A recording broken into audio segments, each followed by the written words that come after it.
record or captured faithfully before, I can get more out of this camera. My money goes further. It's as simple as that from a business standpoint. From a creative point of view, it's unquestionably unlocking more creative avenues for us as filmmakers.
Hello everyone, welcome back to our informal little weekly Q&A stream.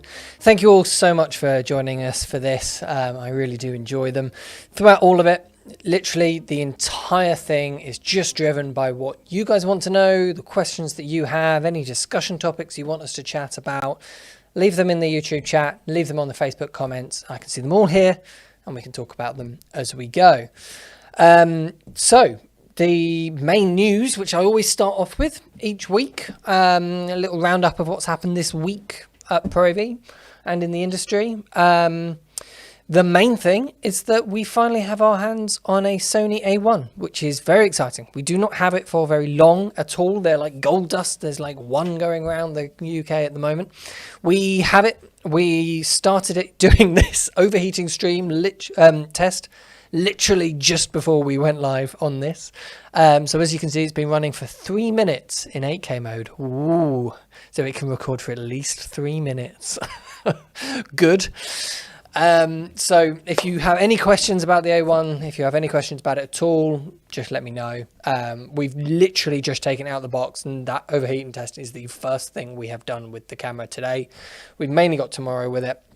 So I can answer your questions from general knowledge stuff, what I've seen on it so far, what I've seen in other people's videos, but I can't necessarily give you any insights so yet on our own findings with the camera.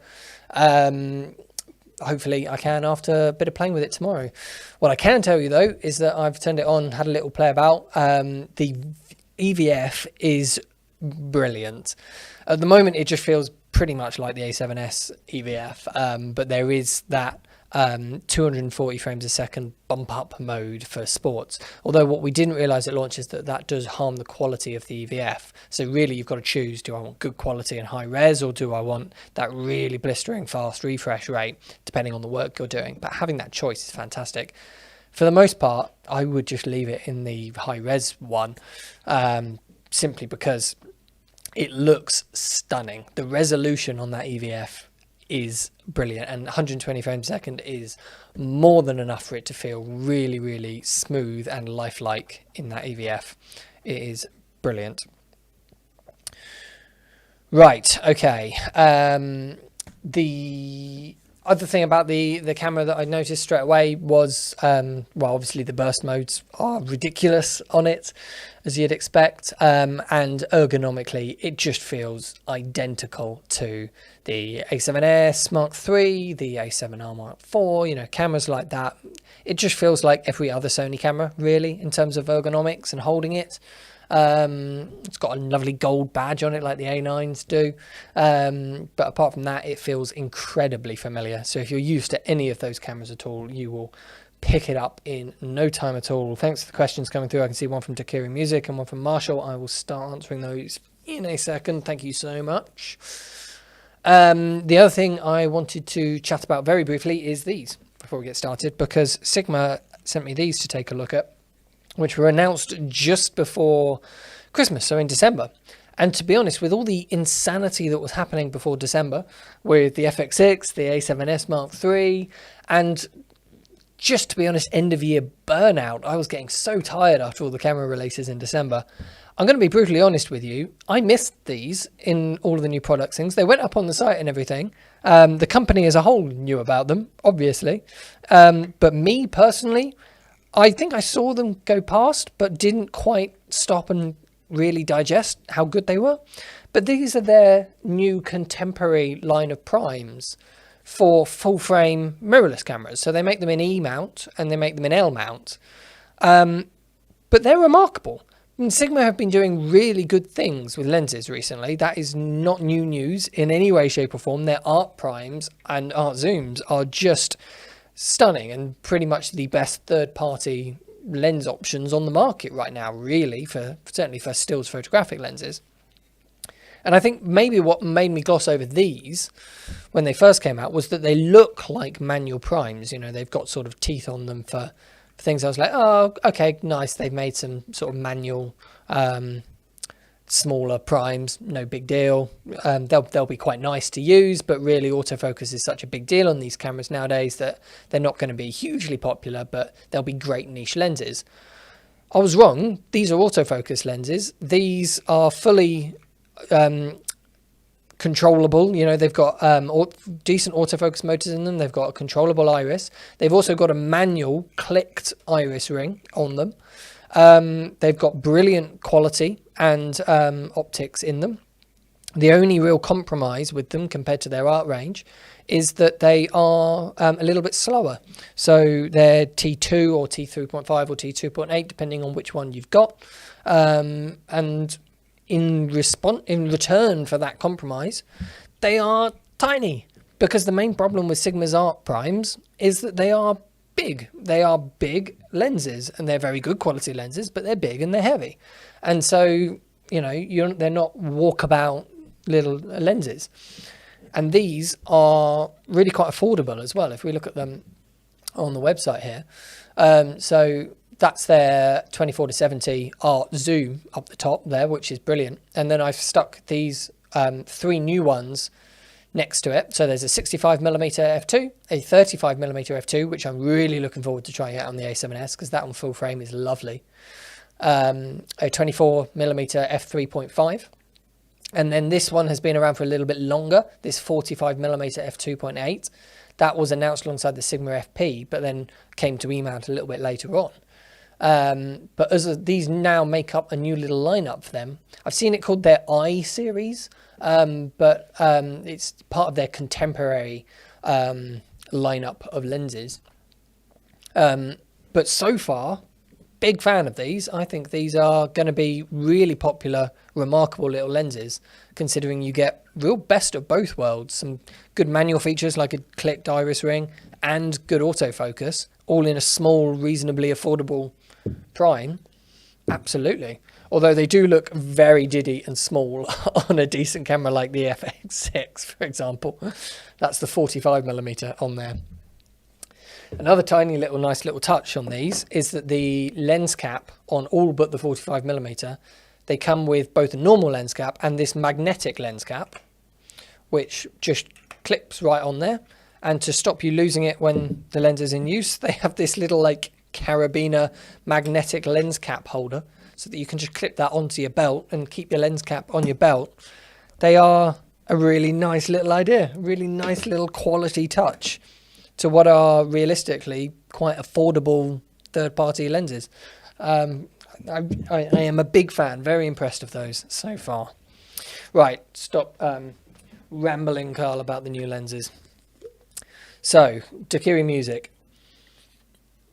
I own the Godox SL60 and the VL150 for exploring book lighting and was thinking of getting the VL300 yet. Should that light do, or should I go for a higher wattage light like the 600s? I'm not hugely familiar with the Godox range, not gonna lie. In the aperture range, lights like that, which I'm a bit more familiar with. Book lighting uses a lot of light, because, so for anyone unfamiliar with this at home, book lighting is a wonderful technique, really lovely way of getting an incredibly soft key light. So what you do is you take a very hard, bright source, you bounce it off of a reflector, and then through a diffusion panel onto your subject. So it's called a book light because it sort of looks like 2 pages. You're shining a light into a book. The result, you want a large book light, so you want a very big sheet of diffusion and then a reflector, and the more distance you can have between the three, the better, although obviously then the harder it is to control spill. But that is a very soft, very, very flattering way of lighting somebody. So particularly for sort of beauty close-ups, that sort of thing, pretty much my favourite go-to option for soft lighting, other than maybe like an entire wall sheet of diffusion with big lights way further back shining through it. So you do want a lot of light because one, it's being bounced and then it's going through a sheet of diffusion, so that uses up a lot of the light. So normally the brighter the light, the better. If it's a low light sort of scene, like I've used it a lot in sort of dinner, like romantic dinner scenes, that sort of thing, you normally can get away with like the equivalent light of an Aperture 120D. The 300D from Aperture would be more than enough. The 600D would absolutely be enough. Like the 600D is very bright. You should be fine with a 300D in terms level of brightness for that. Okay, Marshall. Greetings from a cold Canada. I have a C200, but need a literal grab and go camera. I'm thinking about the XF400. How will they match color-wise since the XF400 got the C-Log 3 update? They should match color-wise very well. I mean, the C-Log 3 update will have helped. That will help match the gammas. They won't have the same dynamic range at all. The C200 will have a higher dynamic range just because it's a better sensor. But that will certainly help match the colors together and the skin tones and things like that. I really like the XF400. I think it's got a really nice image and it's very small and portable and handheld. They're quite difficult to get hold of at the moment because of stock levels, because they've been so popular throughout the pandemic.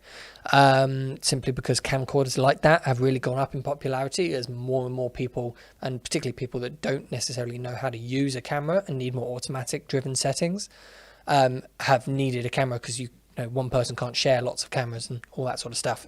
So camcorders have been very popular in 2020 and 21 so far. So they are very hard to get hold of. But yes, I would say for a grab and go camera, either a DSLR or the XF400 would be your best bet. But that being said, all of the Canon range does match pretty well in terms of colours. As far as all the manufacturers go, they're probably the best in terms of matching colours between pretty much all of their models in their range. And so you could pretty much get away with most of them. Most of them have like a YDR inside them. So you could match YDR on the camcorders and YDR on the C200. But yeah, not all the camcorders have the C-Log3 update. So if you do use that a lot, the XF400, you're definitely looking in the right place there. Okay. Right, Sinbad's got a lens dilemma, which we've chatted on here before. Hi Carl, I know I've asked you many times regarding affordable quality full-frame zoom lenses. Very, very difficult things to find. But I have an offer now to buy my Fujinon MKs. Really uncertain what to do. Going to buy a Canon CNE 35. But I want a quality zoom. Coming from my MKs, I'm not fully embracing the idea of the Sony 28-135. Any ideas? Yes. I mean, full frame cinema zooms are a very difficult area. The 28-135 is one of the best sort of priced options. It's not in the same quality and build quality level as something like the Fujinon MKs. I wouldn't class the Sony 28-135 as a true cinema style lens. It's more of a servo style lens, like a broadcast lens. Yeah, that's being a little bit unfair on it. It is very nice. It's a very good optically lens, but it doesn't quite have the same tolerances of a cinema lens in terms of things like it being parfocal and focus breathing.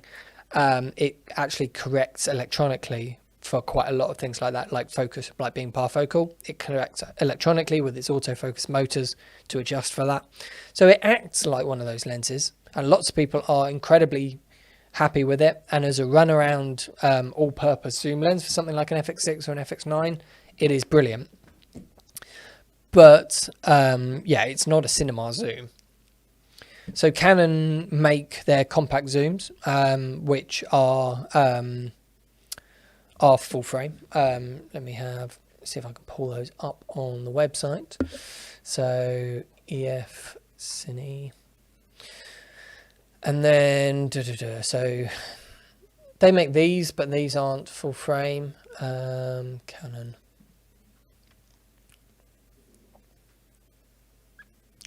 They make these ones.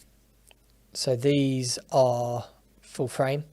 These 15.5 to 45 millimeters, and then the 30 to 105.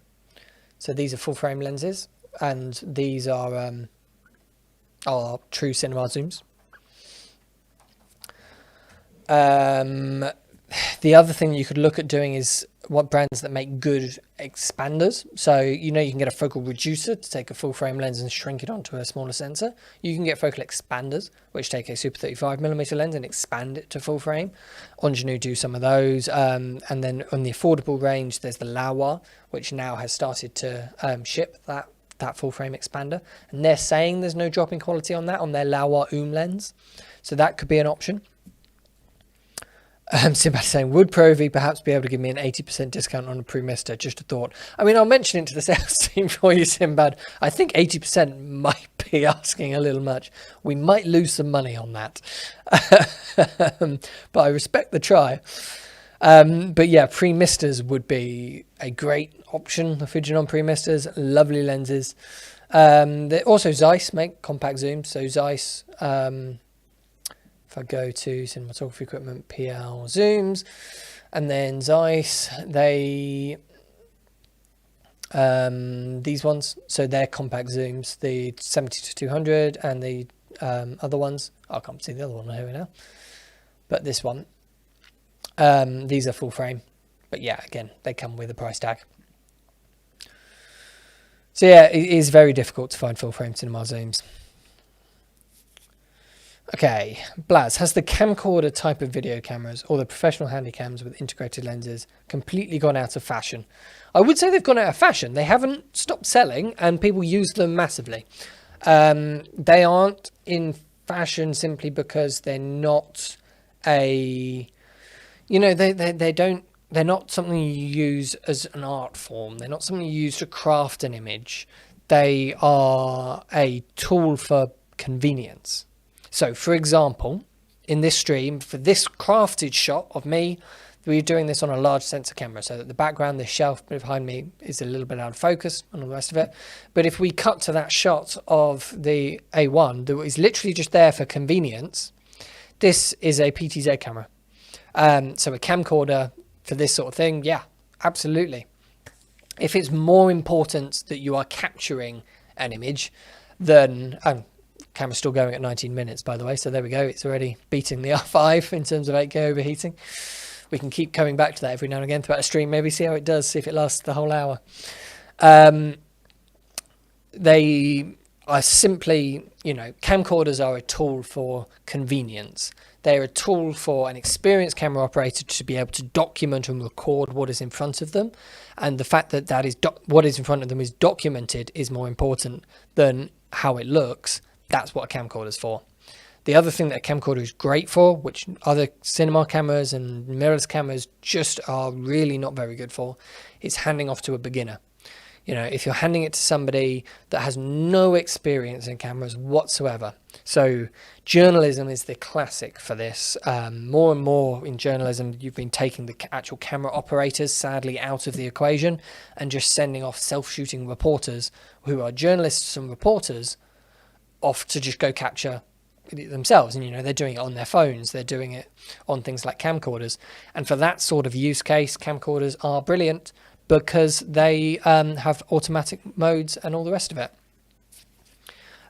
So that is what a camcorder, that's why they are selling in such high levels, and particularly in 2020 and 2021.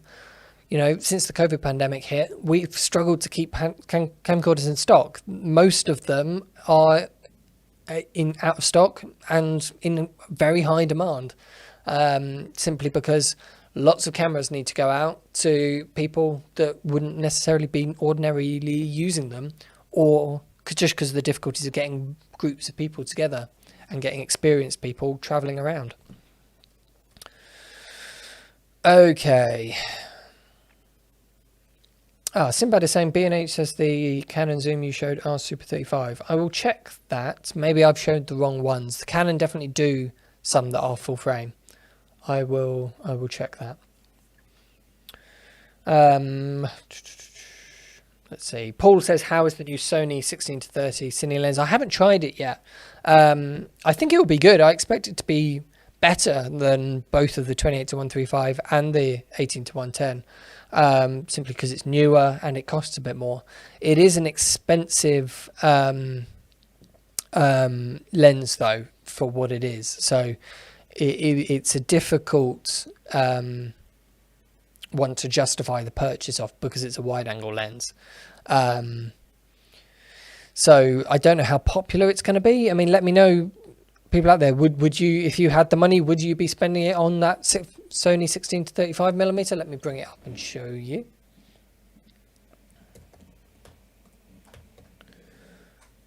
It is this one.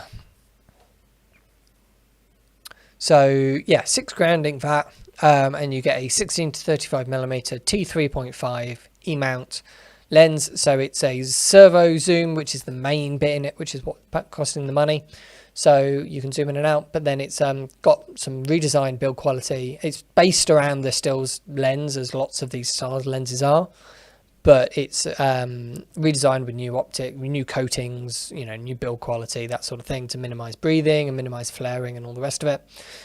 And you can have autofocus or true linear manual focus. So it is one of these lenses that is great in both situations. You can use it as a true manual focus cinema lens, or you can flip it up and use the autofocus on cameras like the FX6.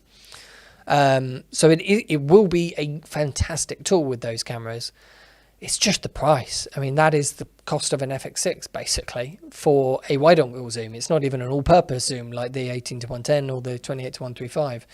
So We will see. Let me know if that is something that you would be considering. Okay. Let's see. Where have I got to? Cine formats. What are my thoughts on Blackmagic announcing a successor for the Blackmagic Pocket Cinema camera 6K this year? If yes, what kind of specs will it have? I would love that. We haven't seen a pocket camera for a while. Pocket cameras were huge sellers for Blackmagic. We sold so many of those pocket cameras, both the 4K and the 6K. Very, very popular. And I would love to see new technology in them. I have no idea what kind of specs it would have. They've got many things that they could do with it. I don't think they necessarily need to up the resolution. I don't think they need to go to an 8K or anything like that. I don't think they really need to increase the image quality because they're very good. I would really like to see Blackmagic working on some ergonomics on those cameras, because the pocket cameras, I just still don't really like the ergonomics. They don't work great handheld. They don't work great rigged up. They don't work great on the shoulder. And the way they work best is like a compact camera out in front of you. But they're not great for that. They've got no image stabilization. They've got no EVF to put it to your face like a mirrorless camera. They've got no way of stabilizing anything. And so, and then they're called pocket cameras, but they're not small enough to put in a pocket. They're still quite chunky cameras. So I think the ergonomics is something I would really like to see Blackmagic working on, maybe refining that sort of handheld option, or going a bit more cube-like so that you can build it up a bit more. Who knows what they could do with it? What would people like to see? Let me know. Okay, Jeff. Hi, Carl. I just got my FX6 from you guys. Excellent. I'm debating getting the Saxler Active 6 Flowtech 75 with the mid system or the 75 with the Active 8. Are the extra drag settings a big deal, and side load versus T? Okay. Right, so there's two things there. There's the type of tripod plate, so the side load versus the T, and then there's the Active 8 or the Active 6. In my opinion, the Active 8 is always worth it. You get a lot more. You get much more counterbalance options. You get much more drag settings. It's just going to work better for a wide range of cameras. I think it is well worth the price difference, because the Active 6 is still an expensive head. And so you're paying quite a lot of money there for a head, which actually is quite limited in terms of the amount of drag settings and counterbalance. And it is a fantastic head, do not get me wrong. It's just that the 8 exists, and yes, it is a significant step up, but when you're spending that much on a head anyway, I just think it's worth pushing that a little bit more and going for something like the 8, which is so much more future-proofed, because a tripod like that is going to last you for 10, 15 years. And in that period of time, you'll be using all sorts of different cameras on it, more likely. You could be using big ones, small ones, all sorts, because the counterbalance on the active heads goes all the way from 0 up to, 10 kilos or whatever the max is. But the point is it's a wide range that goes all the way down to 0. So you can use a A7S on it, you can use an FX6 on it, you can use a big Ursa on it, you can use whatever you want on it. And so a tripod like the Active 8 is going to last you a long time, whereas the Active 6 is going to be a little bit more limited. So I always try and convince people to go for the 8. In terms of the side load versus the T, it really is personal preference. The T is a little square, so it's very quick to just go clack and hit it in. And the key thing with the T is that there's no push forward, backwards and forwards to balance. So if you're using something like a base plate where you can get the camera right and balanced, and then snap it on and off, and you know that whenever you snap it back in, it will always be in the same place, the T is brilliant.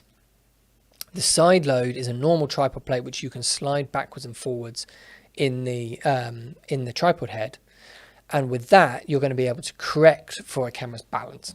So for example, the FX6.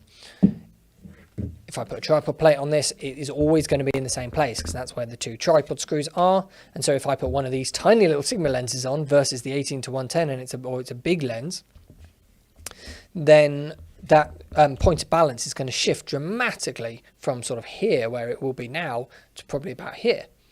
And so you're going to want to be sliding that camera backwards and forwards to find the right balance point.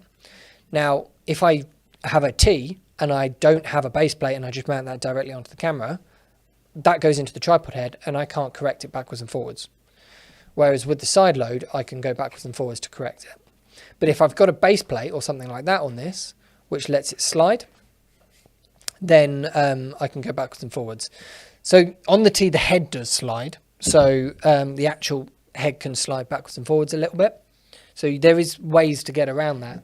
But on the side load, it's going to be much sort of easier to see, and you can use the placings on the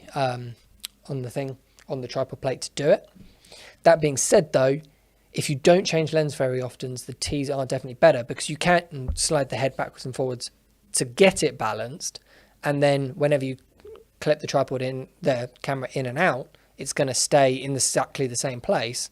So you're going to know with that lens that it's balanced.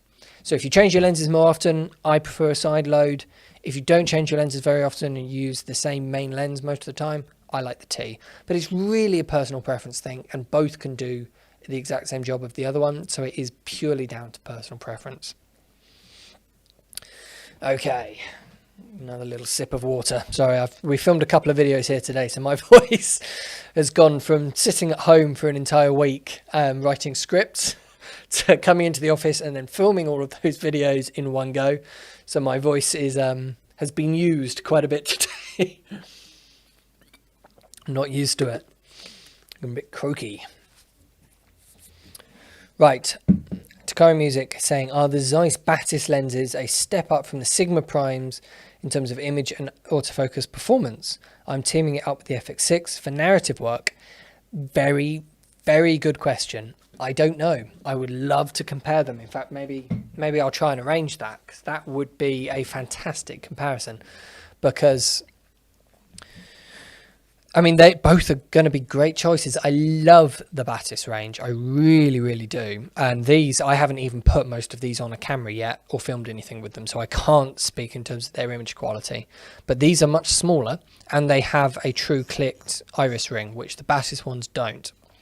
So if the autofocus on this is just as good as the Batis and the image quality is just as good, then these are looking pretty great. However, the Batis are bigger lenses, so you would expect the optics to be better in them. And their autofocus, although they are a reasonable age now, most of those Batis lenses, they've always been remarkably good to autofocus. So they are going to take some beating. So yeah, that is a very, very good question. And that might be something I try and organise for our video review. I need to see if I can get them in the same place at the same time. Right. James, for narrative work, by the way, you might want the iris ring being clicked like this. It is really nice working with a manual iris ring. So for narrative work specifically, that might sway you. Okay, James Dobson. I'm a TV news photographer. I would love to use an FX6, but it seems silly to use such a small camera on the shoulder. I'd love an FX9, but the price difference seems a lot. Suggestions? Okay, yep, fair enough. I mean, the price difference is a reasonable amount. Let's have a little look at them. So let's go to large sensor cameras and then tick Sony. Oh, actually, they're there next to each other straight away. So yeah, here's the three main popular Sony cameras. Yeah, the price difference is quite a lot, isn't it? I mean, 9,300 ex-VAT down to just under 5 grand ex-VAT.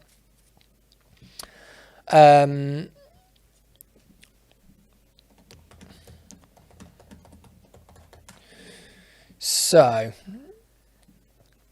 I mean, the price difference is a lot.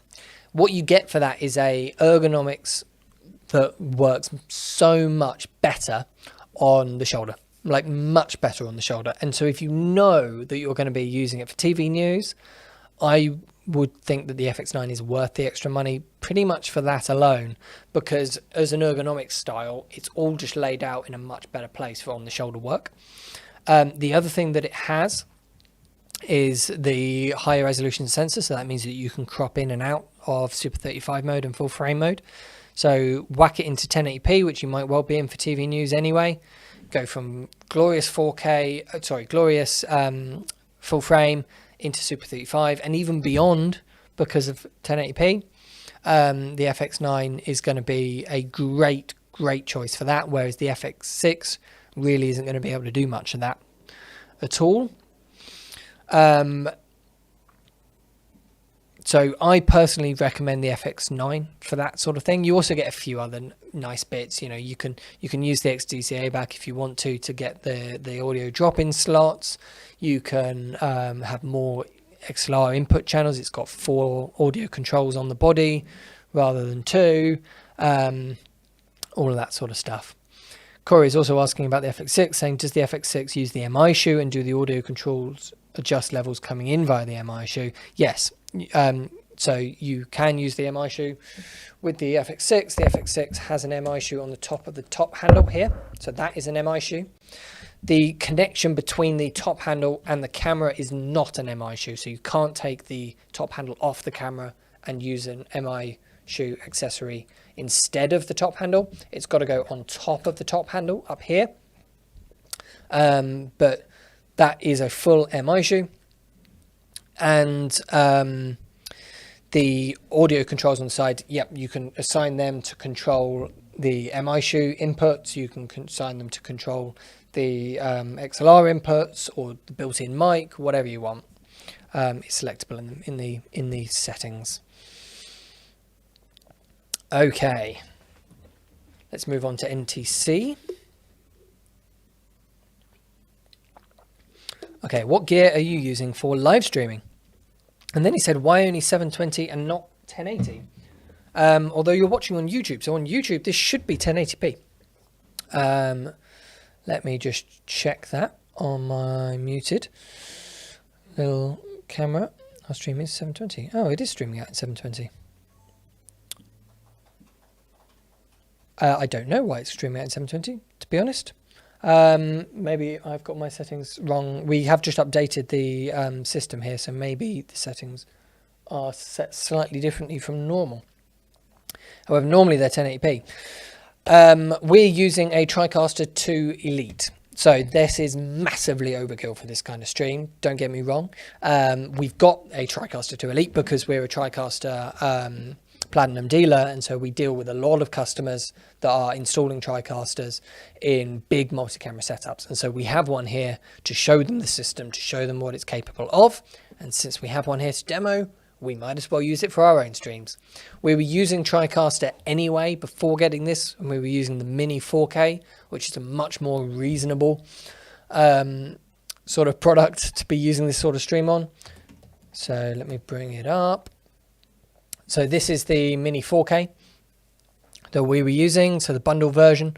So, I mean, it's still an expensive product, don't get me wrong, but this is a fantastic, fully professional, complete live streaming solution. It's a hybrid system between hardware and software solution.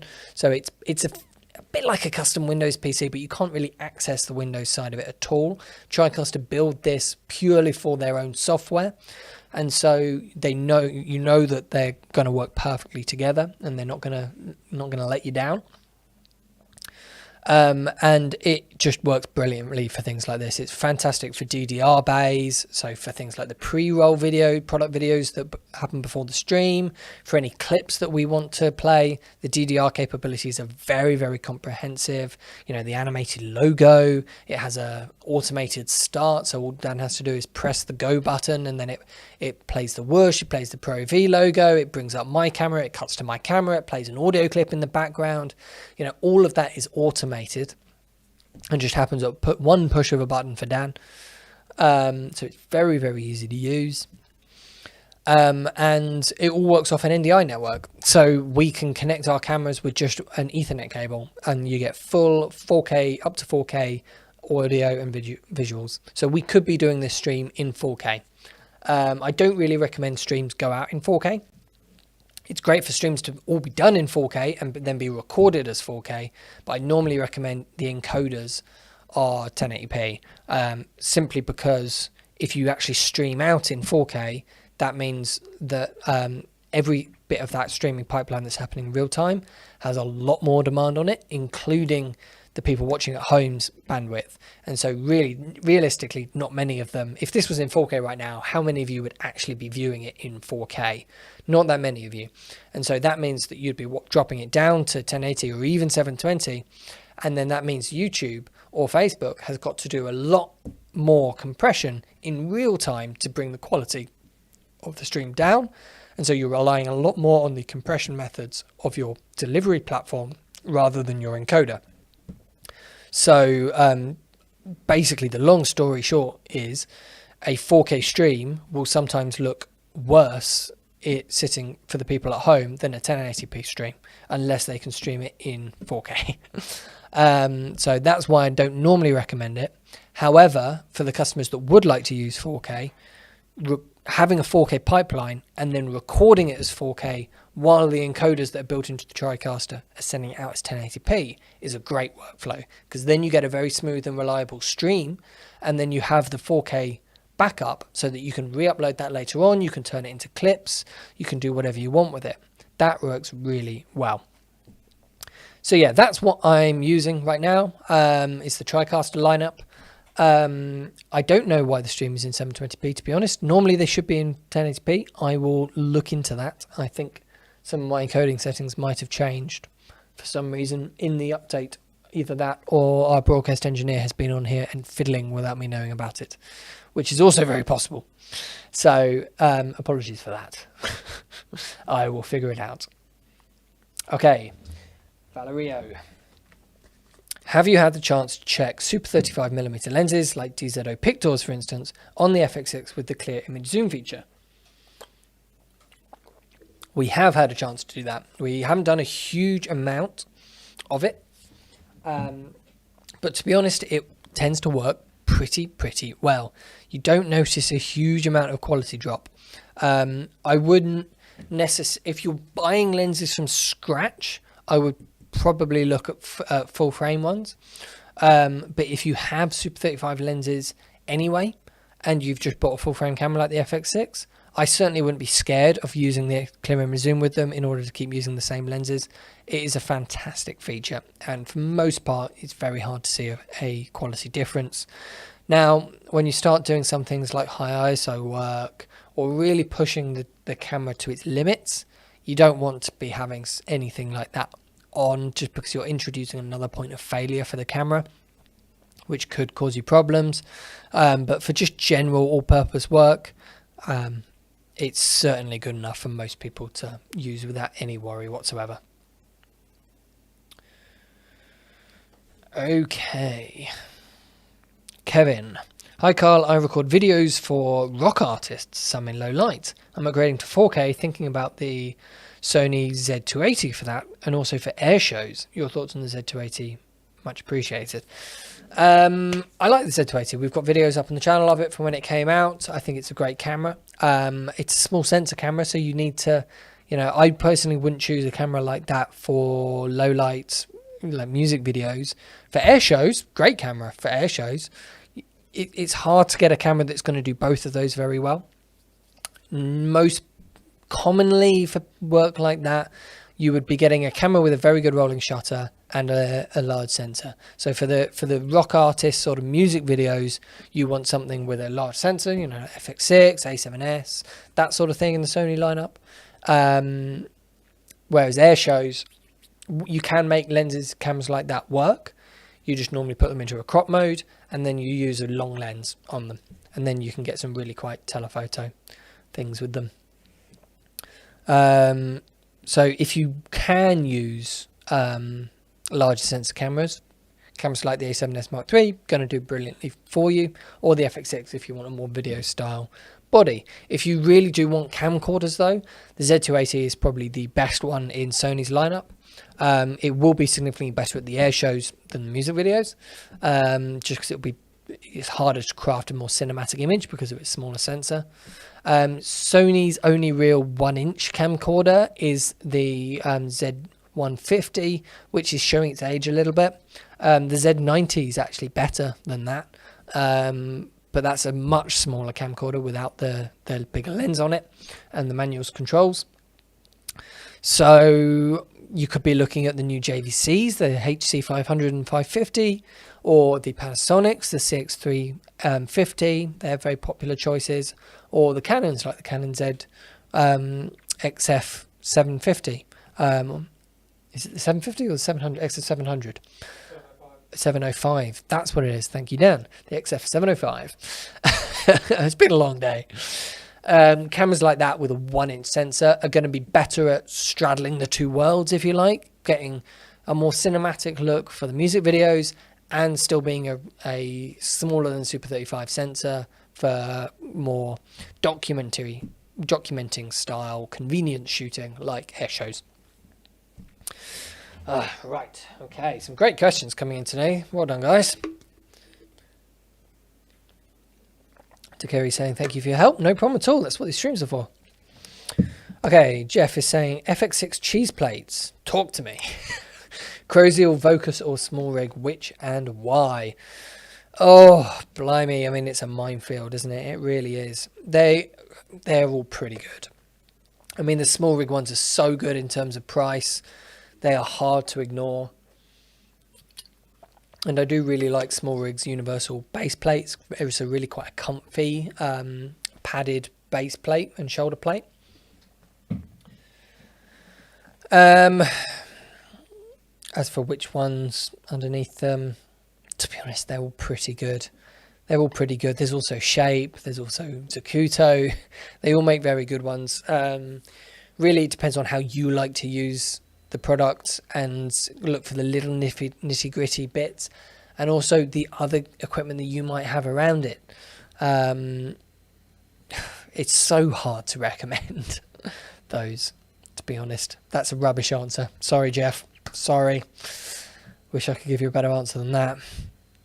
Okay, NTC. I hear a static sound when using the Sennheiser AVX with the Sony K3M on the A7S Mark III. Any idea why and a potential fix?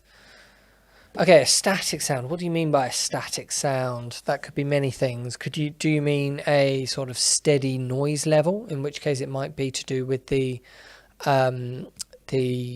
preamp levels in the AVX. If you press the AF out button, you get different levels of volume coming out of it. Play about with those. We normally try and keep it on either 1 or 2. So it could be that. If it is a more of an electronic sounding sound, it might be power. So I have found with the AVXs sometimes, although they're meant to disregard phantom power and just use phantom power to toggle it turning on and off, I have found sometimes phantom power does cause issues. And so turning phantom power off and then turning the unit on and off yourself by holding down the button can sometimes fix that. And I tend to just use it that way anyway, just because I know I'm not going to run into any of those issues. There should be nothing about using it with the K3M and the A7S III in particular that's going to cause you any problems. That should be a perfectly fine setup. The other thing I would check is the microphone, although because if it's a staticky, like a temporary like buzzing sound, it often can be grounding issues in the microphone rather than anything to do with the AVX transmission. So check where if the cable's not coiled up, check where it's connected to the belt pack transmitter, things like that, because that can be causing static sounds. There's lots of different things and it's hard to say what it could be without hearing the actual sound. Okay.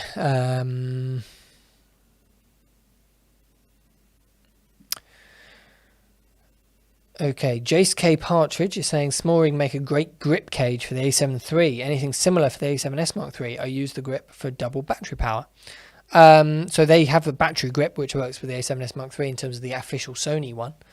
In terms of small rig cages and products, they normally tend to have quite a comprehensive range. And by the A7S Mark III, they've got quite a lot. Best place to actually look is Small Rig's website. Small Rig have a very good website, and because Small Rig change their products so often, you normally find SmallRig's actual website is easier to navigate for things like this than dealers like our website, which is very frustrating for me, believe me. I try and get our website as good as possible for things like this, but obviously Sony, SmallRig have a lot of products, and they only need to worry about their own products, so they can make it work better. So here we go. You can select just the A7S Mark III products. So these are the ones that they have designed just for the A7S Mark III. And yes, there's nothing here that's going to extend your battery life. But with things like this, it's going to be much easier to use them with dummy battery cables and things like that. And because these are universal cages, they're going to have universal base plates so that you can put them on 15mm rods and all the rest of it. Video editor bloke is asking how the 8K test is doing. Have we got an update on the camera? That looks like the camera's off. Has the camera died? Let's investigate.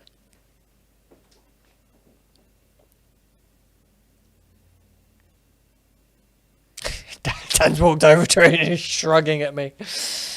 Okay, well that was at 48 minutes and looks like the camera thing. We did try and charge the battery. The battery basically came out of a cold corridor and straight. We charged it for as long as possible. Is it dead? It's off. Yeah. It's off. Okay. Battery might have run out because that's not overheating. Maybe it did overheat. We will check back and have a little look. Okay. So yeah, there's the answer. It didn't get beyond 48 minutes. Whereas most of the things I'm seeing online are saying an hour to an hour and 10. So that's possible. That's a battery issue, not an overheating issue. We're obviously, with things tested like these, you normally have to run them a good couple of times to see what's going on. And thinking about it, what we should have done is had the camera that was pointed at recording so that we could see what happened to it. For situations exactly like this, Dan is sadly nodding his head at me. We can redo the test. It's fine. It's not like we're live or anything. Oh dear. But to be honest, even if it got half an hour, that is brilliant for 8K recording. You know, from everything we've seen about the A1 so far, it's always going to overheat in 8K. It's always going to overheat. And also on a small mirrorless camera like that, battery life recording for a decent amount of time in 8K is always going to be a problem. So I think that is pretty impressive, to be honest. Anything that beats like the R5 is going to be fine. Okay. Right, where did I get to on the questions? More water to save my throat.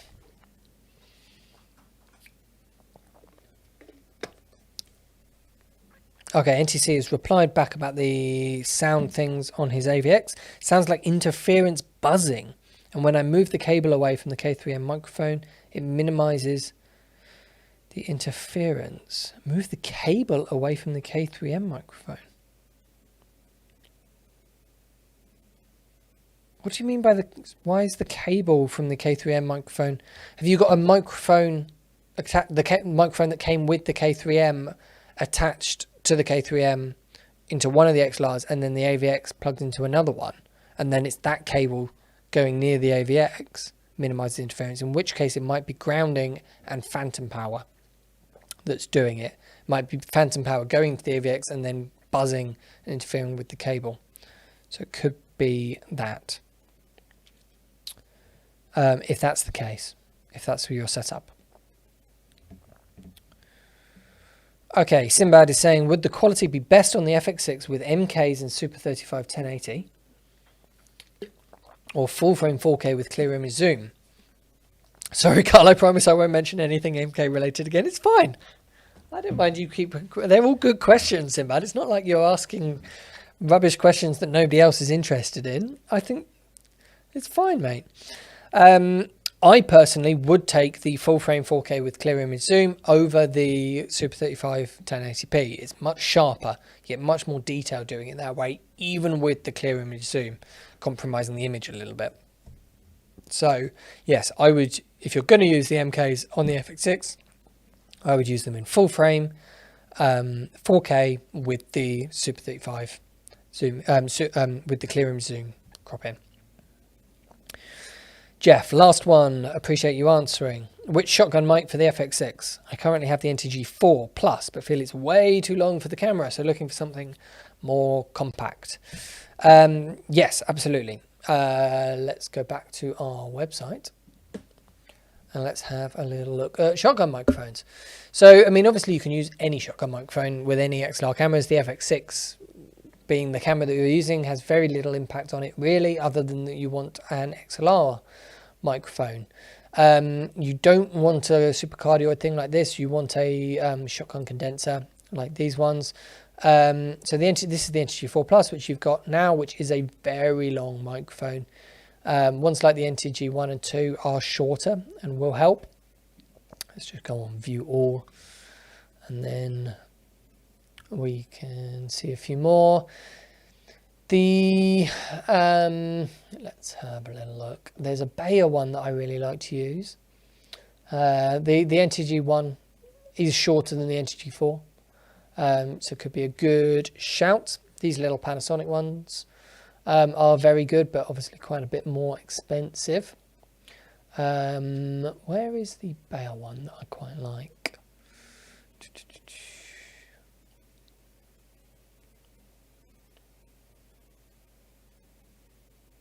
Don't think it's that one. Or is it an Audio Technica one that I'm thinking of? If you want a really affordable one, these image ones are actually really quite good value for money. Won't be as good a quality as the Rhodes and the Sennheiser though. I can't actually see it on here. Yeah, there isn't any Audio Technica on there. Oh, that's a bit annoying. There's one that I normally recommend. I think it's either the Bayer.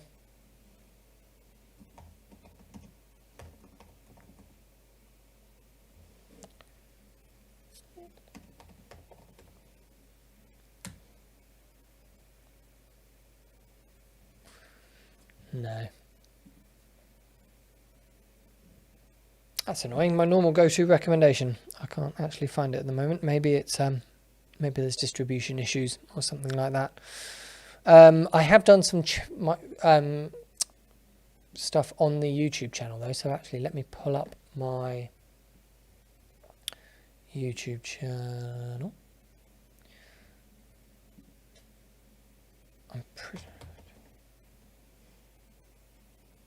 Yes, it's this one. So in this one, it was 3 years ago I made this, but this one, the Bayer MCE 85, I quite like this one as an on-camera microphone, simply because it's shorter and it's deeper. To be honest, I don't really like using an on-camera microphone, so I don't use them very often. This is just an audio test, I think, actually. But yeah, it's a bit shorter, and the NTG one is also quite good. Okay, NTC's clarified. Sorry, the XLR cable from the Sony microphone, not the AVX. It plugs directly with XLR.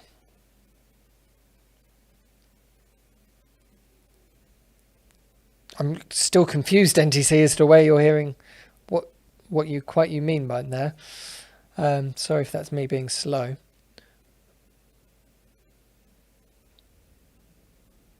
You're hearing the interference on the AVX channel, but it's the buzzing from a hardwired microphone that's getting in the way,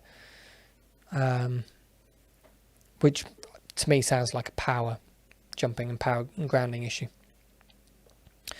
Okay, Gustavo, do you think Alpha 1 is going to be supported by the Atomos Shogun 7 or the Ninja 5? Definitely. So supported in terms of recording the output, you know, just as the normal output as a ProRes file, then yes, absolutely. If you mean RAW, then I think it does output RAW. No, it definitely outputs RAW, but it won't output 8K RAW. It outputs 4K RAW. I think it's actually slightly more than that, about 4.5K RAW over HDMI. So that will only be to the Ninja 5, not Shogun 7 thing. But yes, it will be supported by Atomos products.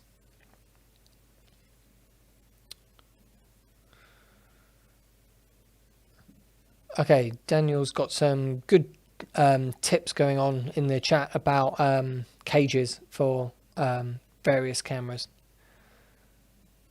So if that is your current issue, head over and look at what he's doing there. I'm annoyed that camera died. I really thought that was going to do quite well.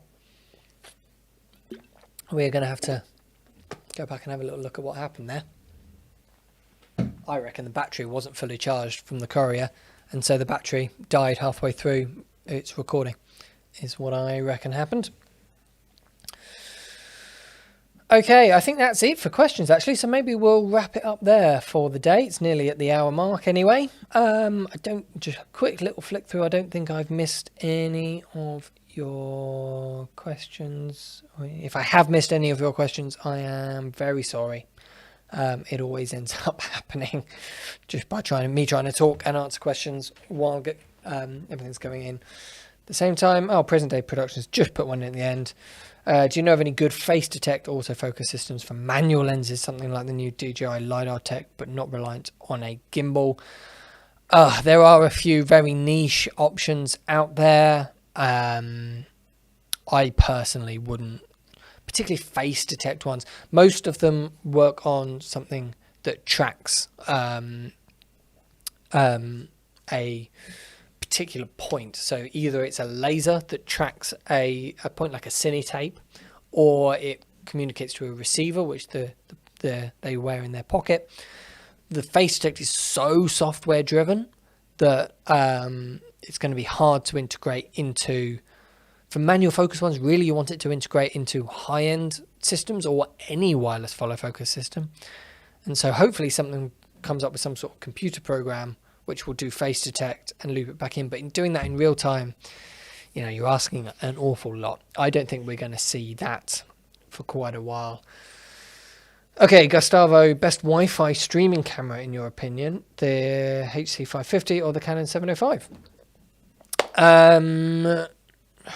There's no such thing as the best one. The JVCs are incredibly capable and flexible for streaming. We've just filmed actually a 5 reasons video on the 500. So that's the same as the 550 but without the built-in antennae. And so I've been looking through all of the streaming settings in that. There is a lot going on there. And of course it's a lot more of an affordable camera than the 705. More similarly priced to the XF405 than the 705. The JVC's one has got some really neat tricks up its sleeve, beyond just the Wi-Fi streaming part of it. There's SRT streaming. The really cool thing is that it can be controlled over a browser with full camera control and imaging and monitoring from anywhere in the world on a browser, which is very cool. And the unique thing, which I don't think I've ever seen on a camera before, is that it can accept a return feed. So a lower quality SRT stream can come back from the studio to you. And so you can use that as a program monitor on your camera, or you can use it to view a different camera source, like the person you're talking to, sort of in Skype call mode, if you like, although there might be a bit of latency for that. Or you can just use it as audio only for auto cue and for talkback. That's the word I'm looking for. So in your camera operator's ear, or even in your talent's ear. Or you can actually have a teleprompter on it, and it can be scrolling through a teleprompter script, and the camera monitor can flip around for your own camera talent to see it. So it's a very, very capable system, and that return feed just over the public internet via an SRT stream is a really unique feature. So yeah, I personally would take a good look at those JVCs because they are very, very capable. Marshall says, thanks, Carl. Always a great way to start my week. Now back to my igloo. Marshall's joining from a very, very cold Canada. It's cold here right now in the snow, so I can only imagine what it's like in Canada. Okay. Right. I think that is it for today. Thank you so much. We've got loads of content coming out soon. We've got all sorts of stuff on new Aperture products, these new things. All sorts of interesting videos are going to be coming out over the next month. So definitely keep an eye on the channel, and I will be I'll definitely be carrying on doing these weekly Q&A streams, but also I'll try and schedule some more normal streams as well. Get some people on here for us to chat to and talk through some different discussions. And if you guys ever have any ideas for people you want me to talk to or topics you want me to cover would be most useful, just leave them in the comment section. The more ideas we have floating around, the better. So would be more than happy to hear ideas of what you all want me to cover. Thank you all so much for watching these informal little streams, and thank you so much for your questions as well. If you want to buy any of the products, obviously, we mentioned here, head over to proav.co.uk. Thanks so much for watching. I'll see you very soon. Bye.